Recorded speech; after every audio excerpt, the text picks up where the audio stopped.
elaboran productos diferenciados entre sí. Es decir, si seguimos el ejemplo básico del trigo, permítanme, del trigo y de la, del trigo y de la tela, podríamos decir que el trigo que produce un país es diferenciado, o la tela o el paño es diferenciado con respecto a lo que cada país hace. Y al interior de cada país también vemos eso.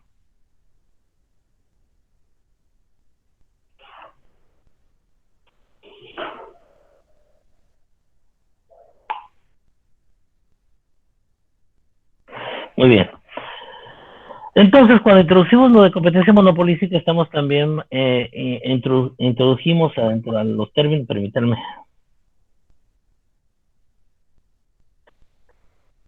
el concepto de economía de escala. La economía de escala se logra, ya quedamos que hay dos tipos de economía de escala, que es la externa y la interna. Las economías de, permítanme,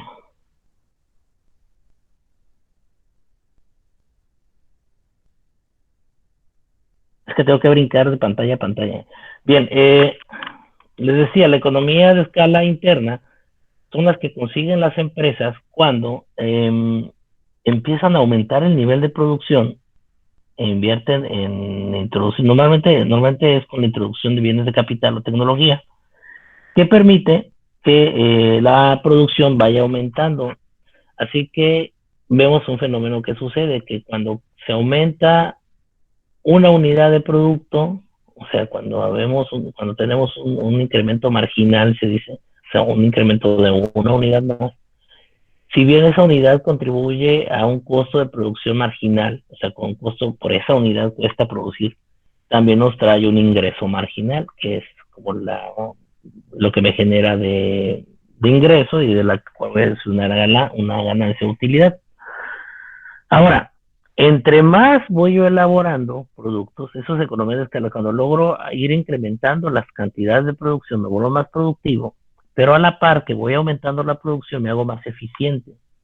Cuando logro esa eficiencia, lo que consigo concretamente es disminuir los costos. Ya lo vimos en las gráficas, si recuerdan ustedes con Krugman, el costo medio se abate y se hace asintótico en su curva, es decir, eh, con respecto al ingreso, al precio. Nunca va a tocar al precio como tal, pero bueno, se hace asintótico y disminuye. Lo que provoca es que conforme vamos aumentando nosotros la cantidad de producción, vamos a notar que la cantidad de costo también, el costo medio de producción se va disminuyendo.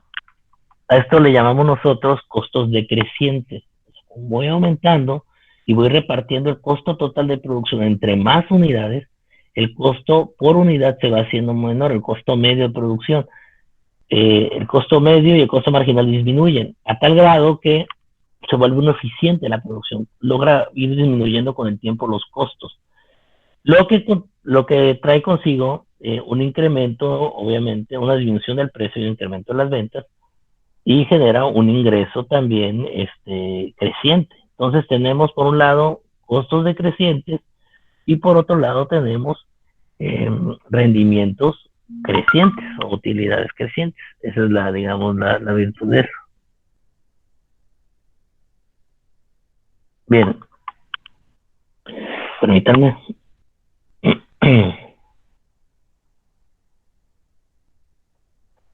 Bueno, y existen otras economías de escala que son externas, que tienen que ver con la industria en su conjunto, con la industria en su totalidad. Ya lo habíamos aclarado también cuando hablamos con Krugman, que también se pueden conseguir economías de escala externas. Esas tienen que ver con lo que no pertenece a la empresa, con en general qué tan productivo es el sector. De tal manera que uno puede, conforme van expandiéndose los mercados y van entrando más competidores, se vuelven más eficientes porque entran en competencia y puede generar economías de escala externas también. O lo que comentábamos, lo que está pasando ahorita con transporte, en el término de la cadena de suministro, que hay una pequeña crisis, bueno, una pequeña, no, una considerable crisis con respecto al cadena de suministro que nos está impactando en muchos aspectos. Concretamente, contribuye también a que la inflación, que de por sí está muy alta, siga manteniéndose muy elevada. El tema de la semana va a ser inflación, por lo que da a conocer hoy INEGI. Si no lo han visto, chequen las noticias que está pasando con la inflación. No hace falta que lean que INEGI nos está diciendo que hay inflación récord desde 1900, perdón, desde el 2017. No vemos nosotros una inflación como la actual, pero bueno, chequen ahí el dato. Sé que lo han notado, pues si acompañan a sus papás a comprar, o ustedes mismos hacen sus mandados si son foráneos, o ustedes se llevan a cabo la canasta en casa, ya se percataron que hay inflación muy fuerte. Y es una inflación que no solo tiene que ver con las presiones internas del país, tiene también que ver con cuestiones de carácter exógeno, es decir, del entorno. Entonces, tenemos que analizar qué es lo que sucede y por qué hay esas presiones inflacionarias, o que no son para nada buenas, en un entorno sobre todo enrarecido por lo de la crisis, de la pandemia y el rebrote de la cuarta ola que viene con todo. Les voy a mostrar una gráfica que me acaba de mandar un amigo que es doctor, precisamente de cómo está la situación en Europa con respecto a la pandemia. La cosa viene muy duro para ellos. Estiman que aquí va a ser entre el mes de diciembre y enero la cuarta ola y viene con todo. Dicen que va sobre no vacunados, pero también he leído yo que no, que también ha pegado vacunados. No lo sabemos hasta que la tengamos encima y vamos a darnos cuenta realmente pues sobre quiénes van, ¿no? Bien. Uh, el comercio entonces basado en la economía de escala nos permite algo. Hablamos que la teoría de Hecht-Cherolin, o de las proporciones factoriales, en ella se conserva, hay una porción sustancial de comercio internacional que el modelo HO así no explica, ya lo platicamos, explica muy bien el comercio interindustrial, sobre todo en materias primas, pero ya platicamos también que abarca del 10 a 15% del comercio mundial, entonces no explica todo. Ya platicábamos un poquito en la última clase que nos vimos sobre el comercio de carácter intraindustrial, que tiene características de que las empresas dentro del mismo sector compran y venden, ¿no? Bien. Permítanme tantito. Bien, ahí estamos.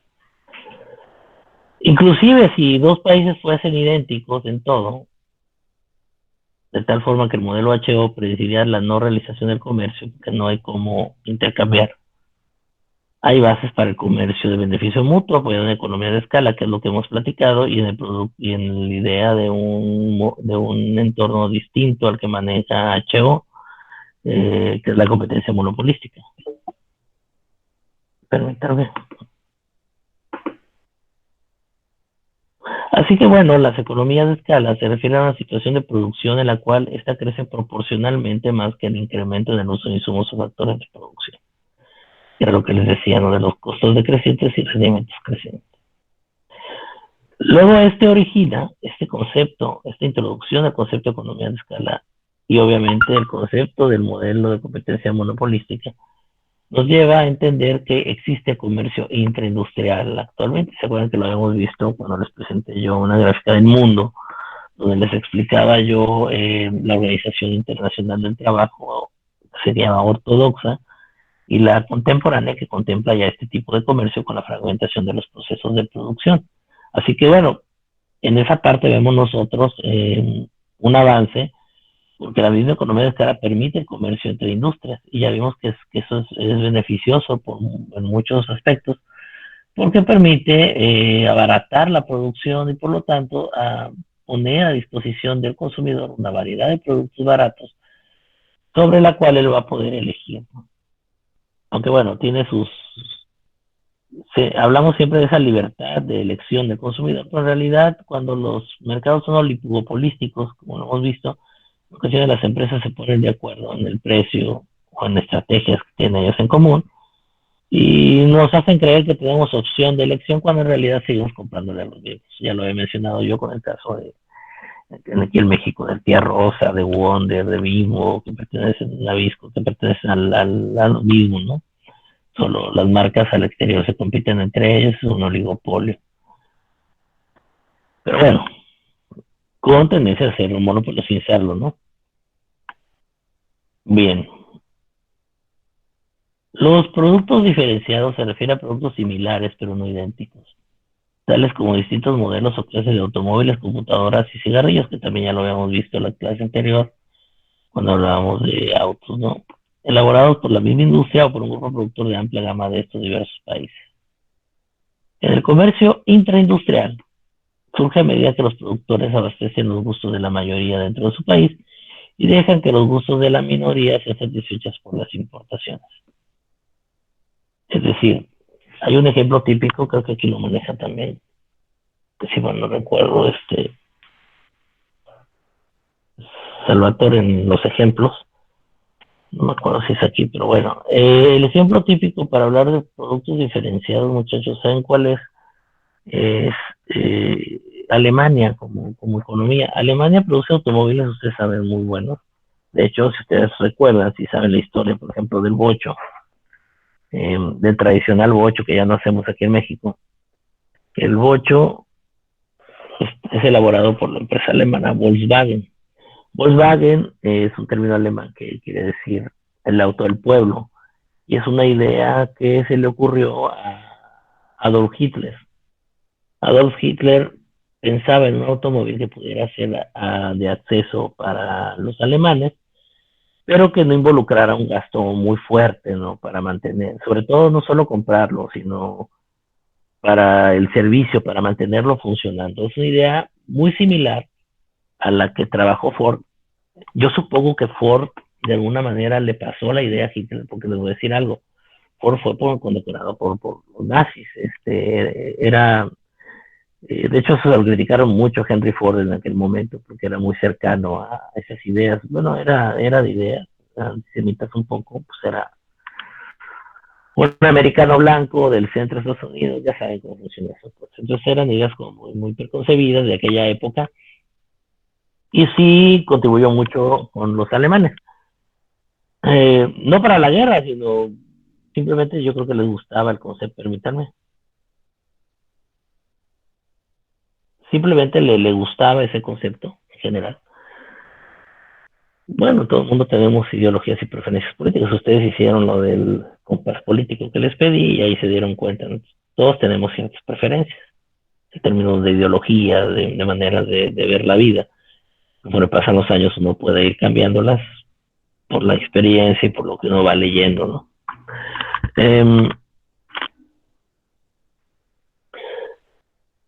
El encargado de hacer ese auto fue Ferdinand Porsche, que era quien trabajaba por Volkswagen. Entonces él fue el creador del bocho. De hecho, si ustedes ven los Porsche, después de eso él sale de ahí y forma su propia empresa. Los Porsche son muy similares a lo que son los Ferrari. Son autos de diseño exclusivo, no hay ningún auto que se parezca a otro. De hecho, hay reminiscencias del bocho en algunos modelos clásicos de Porsche, muy bonitos, sobre todo en la época de los 80, 90, me tocaba a mí. Ese ha sido mi sueño guajiro de juventud, tener un Porsche. Son hermosos esos carros, pero son de ese tipo de productos diferenciados para un segmento de población, digamos, de gama alta, que le llamamos nosotros, o sea, de ingreso fuerte, de ingreso alto. Entonces lo que sucede ahí es, por ejemplo, dicen en Alemania la mayoría parte de la gente consume los automóviles de ahí, pero hay una minoría que no los consume. La minoría obviamente segmentada en la parte de arriba. Ahora les hago yo una pregunta a ustedes. ¿Qué autos compran ellos? Ya lo podía yo creo que ver por aquí, ¿no? Los alemanes de un segmento alto lo que hacen es comprar automóviles italianos y franceses. Obviamente, autos, o sea, de los Ferrari, que involucran un cierto costo, ¿no? Por producirlos porque son casi hechos a la medida, ¿no? Lo que hacen los productos diferenciados es eso, son productos distintos, pero que van enfocados ya sea a un segmento en particular.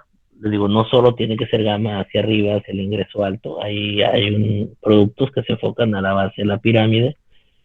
De los productos más famosos de la base de la pirámide, ustedes los han visto, son la famosa marca propia de algunos supermercados.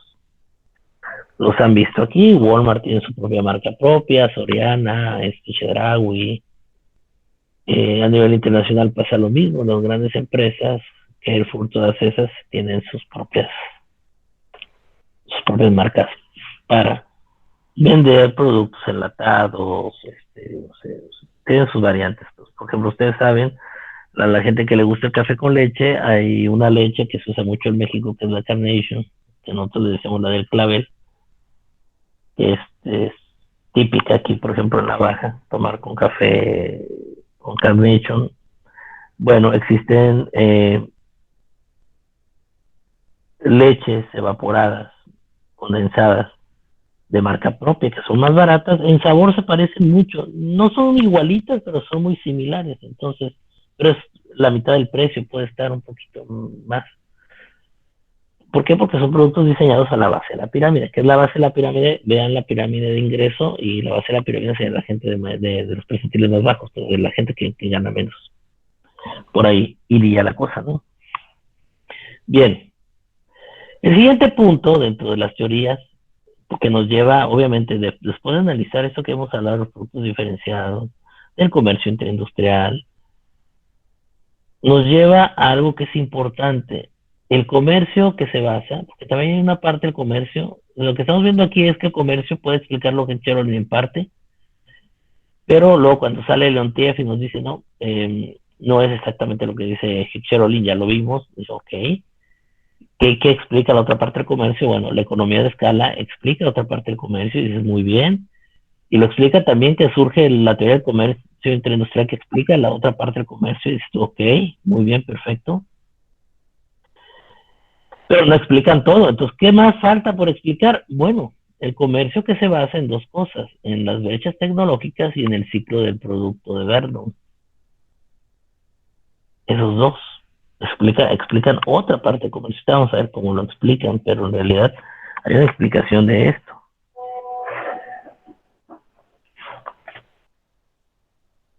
Bien.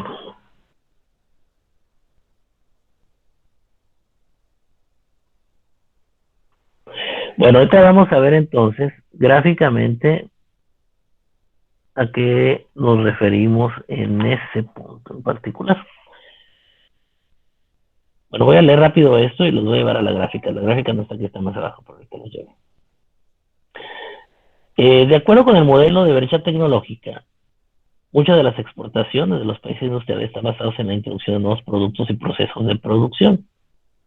Estos le dan al país, fíjense, o sea, cuando un país descubre una nueva tecnología o descubre una nueva forma de hacer algo, tiene de momento, en un momento corto, y aquí se parece mucho esta idea a la ventaja absoluta de la que hablaba Smith, que solo un país tenía. Pero aquí hablamos de una ventaja que es temporal, como estos perfiles que ustedes ponen en Facebook, que son temporales, hagan de cuenta. Pues es una ventaja de momento, porque es cuando arrancamos. Es muy parecido a lo que hablábamos con el ejemplo de los hoblojeros, por ejemplo, aquí en la ciudad de La Paz, cuando empezaron a ponerse los primeros y que hubo un boom. Se genera de momento un monopolio temporal. En el caso de la tecnología pasa igual. ¿Hasta cuándo? Hasta que otros países copian la tecnología y la venden a precios inferiores a los que el país que introdujo la novedad tecnológica. Mientras tanto, el líder tecnológico, o sea, que creó la tecnología, puede haber introducido o manejado nuevos productos y procesos a la par, pues, o sea, es decir, va abandonando una tecnología vieja que otros están copiando y él va realizando una nueva. El ciclo de producto de Vernon, por su parte, es una generalización y extensión del modelo de la brecha tecnológica, es decir, parte de la misma idea, pero vamos a hablar de eso que les mencionan a ustedes en mercadotecnia, ¿no? De la vida del producto como tal. De acuerdo con esta idea de Vernon, la introducción de un nuevo producto requiere generalmente mano de obra altamente calificada en el proceso de producción, en la primera parte. A medida que va madurando el producto y adquiere aceptación masiva, la producción se vuelve estándar y requiere entonces solamente una mano de obra no calificada que haga lo que ya está establecido. Entonces la ventaja comparativa se desplaza del país que introdujo el producto al país con el trabajo más barato. Muchas de las exportaciones de Estados Unidos frecuentemente, que es el líder tecnológico, aplica para Japón, se relacionan con la introducción continua de nuevos productos. Si se fijan entonces, a eso nos referimos. Ahorita lo vamos a ver aquí de forma gráfica, ¿no? Déjenme quitar esta parte de acá. Como que no, ahí está. Permítanme, vamos a entrar aquí. Aquí verlo. Es ese ciclo de producto y explica también la brecha tecnológica. Se fijan ustedes, van de la mano los dos. Acuérdense que el ciclo de producto se deduce de la propia brecha tecnológica. Permítanme tantito.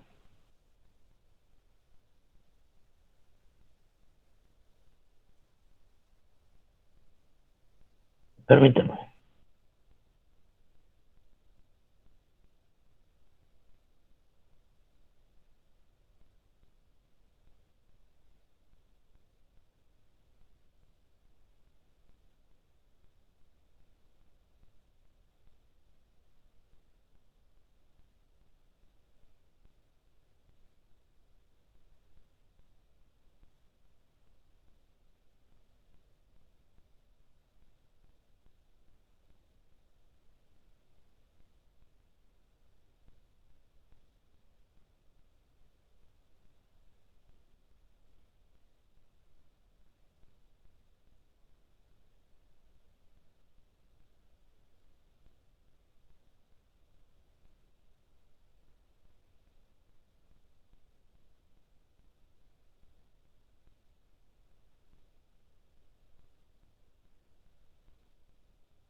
Bien, les decía, entonces tenemos ahí, fíjense las etapas por las que pasa el ciclo de productos. Es un ciclo, pues, como tal.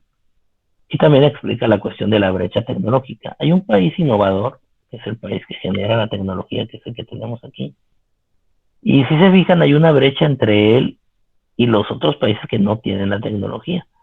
Durante el primer momento, en la etapa uno, que genera la tecnología, es cuando existe eso que mencionaba aquí, Salvatore, ese monopolio temporal sobre el dominio de esa tecnología. Podríamos también nosotros hacer remembranza de la ventaja absoluta de Smith. Es una cuestión que solo ellos tienen de momento. Pero, si se fijan, durante la etapa uno, ellos producen localmente y llega un punto en el que empieza a acelerar. Este es el consumo, digamos, es el consumo del país generador de la tecnología, es el comportamiento del consumo de la gente, el patrón de consumo. Y si se fijan ustedes, llega un punto en el que aumenta la producción por una cuestión de economía de escala. ¿Se fijan cómo estoy metiendo el otro término que habíamos visto? Es que todo va de la mano. Ya ahorita que pueden ustedes empezar a tejer conceptos unos con otros, porque ya va de la mano y nos va dando el panorama general de la economía, ya no por separado. Ya ahorita podemos nosotros rescatar. Aquí en esta parte hablamos de ventaja absoluta, luego una ventaja comparativa, luego hablamos de economía de escala que le permite aumentar la producción, porque esta es la producción. De esa manera, miren, si se fijan ahí es exponencial, aumenta la producción, porque esa economía de escala está generando rendimientos crecientes. Tanto así que empieza la diferencia entre la producción y el consumo local, esa diferencia es lo que va a exportar. Y él empieza a exportar en este punto. Los países que le vamos a llamar país imitador, tenemos igual el consumo. Empiezan ellos en este punto que empiezan las exportaciones a consumir, a consumir, a consumir. Eso es lo que ellos empiezan a importar. Luego de momento, vamos a ver en la etapa 3 cómo ellos, la exportación empieza a disminuir un poco, porque la producción termina, o sea, la producción va disminuyendo. Y lo que sucede en este punto, al final de la etapa 3 es muy sencillo. Ellos empiezan, aquí se fijan en la etapa 3 al inicio, ellos empiezan a producir de manera local, local, local, o sea, empiezan a imitar la tecnología y la brecha tecnológica, pues es esa ventaja que tienen estos con respecto a ellos, esa brecha, ese hueco ahí entre ambos. Y lo que sucede entonces es, terminando la etapa 3 ellos empiezan a exportar. a la par que el país que es el innovador empieza a disminuir su producción. ¿Por qué razón? Sencilla. Ellos ya están trabajando en investigación y desarrollo de otras cosas. Y ya el país imitador, los países imitadores empiezan a exportar el bien y cubren ese hueco en la demanda que podría haber dejado si se base de la nada el país innovador. Pues ahí entendemos dos conceptos con esta gráfica, el concepto de brecha tecnológica y el concepto de el ciclo de producto del verbo, que nos explica precisamente eso que mencionábamos hace rato. Bien. El siguiente punto importante a destacar, muchachos, dentro de estas ideas,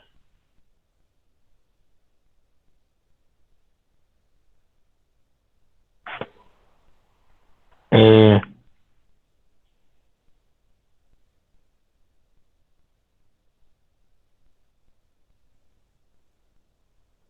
es, entendiendo eso,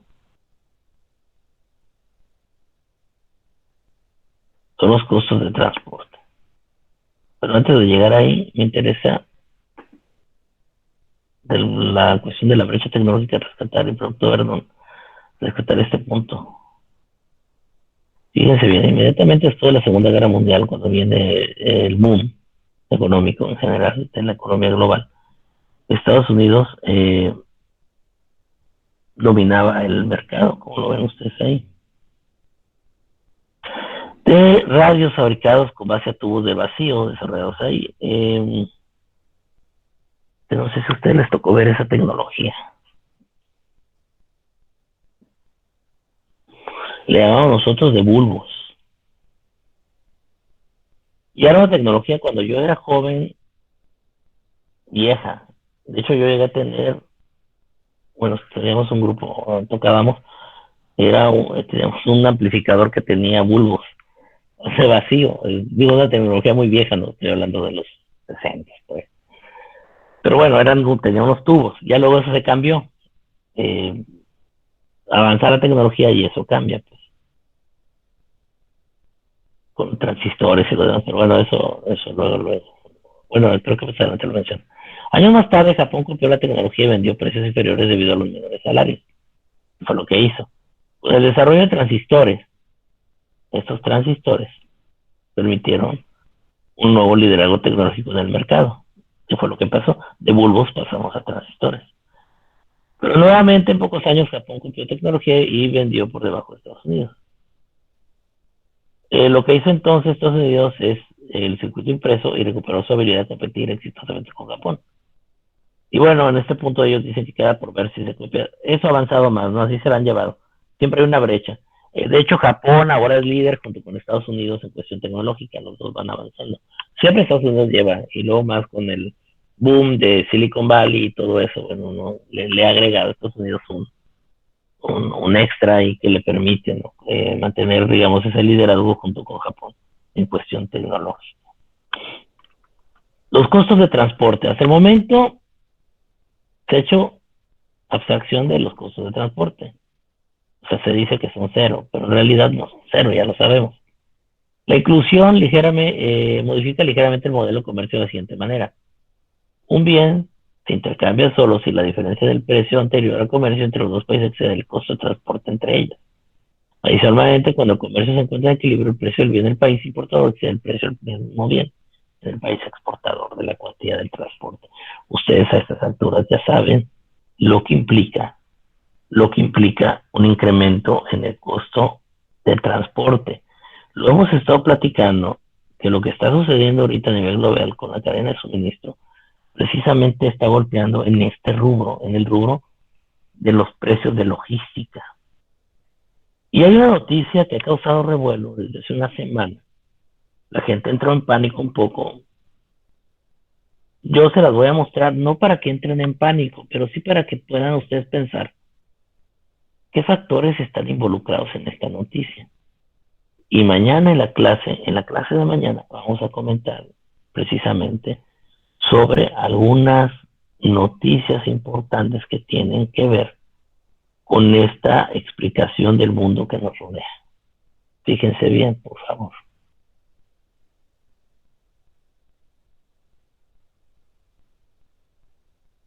Mm, Permítanme Permítanme.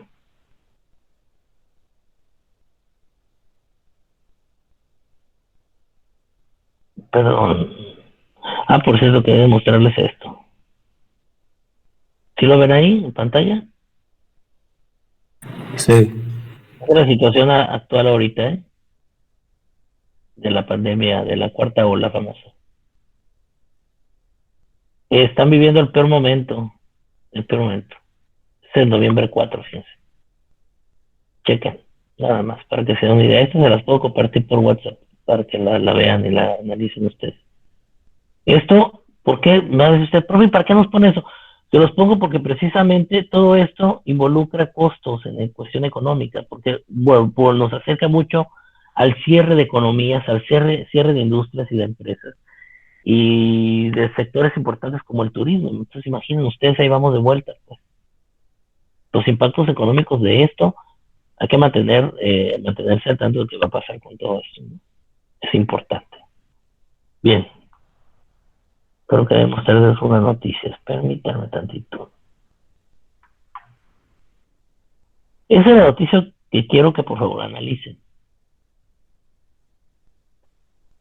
China pidió hace una semana a sus ciudadanos que empiecen a almacenar alimentos y la gente se vuelve loca.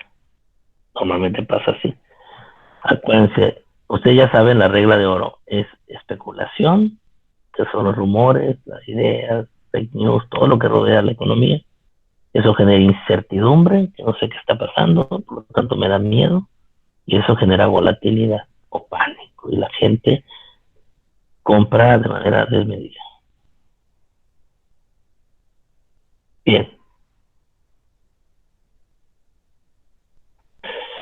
Y bueno, el gobierno chino estaba autoridades locales a garantizar un suministro adecuado de alimentos durante el invierno, alentando a las personas a abastecerse de algunos productos básicos. Generó comentarios de preocupación en personas que lo relacionan con el brote de coronavirus, que está muy fuerte también en China, por cierto. ¿Y por qué es peligroso que esté fuerte en China? Porque volvemos al punto nodal de la cadena de suministro. Ahí se produce la mayoría de los bienes. Ustedes ya saben ahorita que el comercio industrial, la mayor parte de los componentes, si no las mercancías en su totalidad, sí los componentes principales que le dan forma a los productos se elaboran ahí. Si se detiene otra vez la producción, uno, por los cortes energéticos o por el coronavirus, o bien se cierran los puertos de manera temporal, 1 o 2 semanas, le da al traste a la cadena de suministro que por sí ya está ahorita colapsada. Entonces imagínense. Y bueno, aparte el pronóstico de una ola de frío y las tensiones con Taiwán por la cuestión del conato de guerra por ahí que puede haber, ¿no? Quieren recuperar Taiwán, Taiwán está aliada con Estados Unidos y hay una serie de cosas ahí muy, muy extrañas que marcan tensión. Entonces ellos están pidiendo estabilizar precios y garantizar el suministro de productos de primera necesidad, verduras y todo lo demás. ¿No? Así que bueno, quiero que por favor me lean entonces todo lo referente a esto, porque ya empezamos con especulaciones, con cierres y restricciones a los viajes. Entonces, pues es importante considerar qué está pasando precisamente con esto, porque si se fijan ustedes, involucra cada uno de los puntos que hemos estado viendo en clase. Y nos vamos acercando a comprender mejor la parte de la economía real, la parte de la economía en su conjunto, cómo se mueve. Eso es lo que yo necesito ahorita que empecemos a hacer, a tejer fino, se dice a tejer finito, con cada uno de los conceptos que hemos aprendido para poder interpretar un entorno económico que nos rodea. Los veo mañana, muchachos. Pórtense bien.